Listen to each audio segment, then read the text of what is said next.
Hello' everyone, welcome to my mini blog. আজি ওলাই আহিলোঁ বাহিৰতে খানা খাবলৈ। তাৰপাছত এয়া বস্তুবোৰ আনিলোঁ। তাৰপাছত ফাইনেলি জেগাতে পাই গ'লোঁ আৰু ইমান ধুনীয়া পৰিৱেশ, মই ভবাই নাছিলোঁ ইমান ধুনীয়া হ'ব বুলি।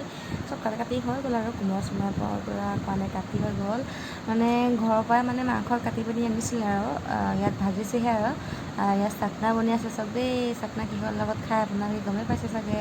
আৰু কুকুৰো আহিলে মানে ইয়াক গোন্ধটো পাই পিনি ইমান ধুনীয়া গোন্ধ মাৰিছে। তাৰপৰা ভাজিটো ধানৰ খেতিবোৰ চাইছে আপোনালোকে ইমান ধুনীয়া। তাৰপাছত মোৰ পিছফালে মানে পিংক কালাৰৰ ফুল আছে। মই ভাবিছিলোঁ ছিঙিম, মানুহটোৱে কৈছিলে দুটামান ছিঙিম দেই বুলি কৈছে। নালাগে ছিঙিব দে বোলে, এই বনৰীয়া বস্তু এইবোৰ যা তা নুচুবা, কিবা কিবি হ'ব পাৰে। এইটো হয় বাৰু, মোক পিছফালৰ পৰা চিঞৰি আছে আজি তুমি ভালকৈ খাবা আৰু হাঁহৰ মাংস আৰু কোমোৰা বোলে। মই কৈছোঁ খাম, কেলৈ নাখাম ন বাৰু। তাৰপৰা হাঁহিছোঁ অকণমান আৰু ভালো লাগিলে জমনি কৰি। আৰু আপোনালোকে চাওকচোন কেনেকৈ ভাত খাবলগীয়া হৈছে, বৰষুণৰ মাজত মানে ভাত খাবলগীয়া হৈছে। এতিয়া ছাতি লৈ আছোঁ আৰু এতিয়া ছাতি লৈ পিনি যেনে তেনে ভাতটো খাই আছোঁ আৰু উপায় নাই মানে। এই খোৱা টাইমতে মানে বৰষুণটো দিবলৈ পালে। তাৰপাছত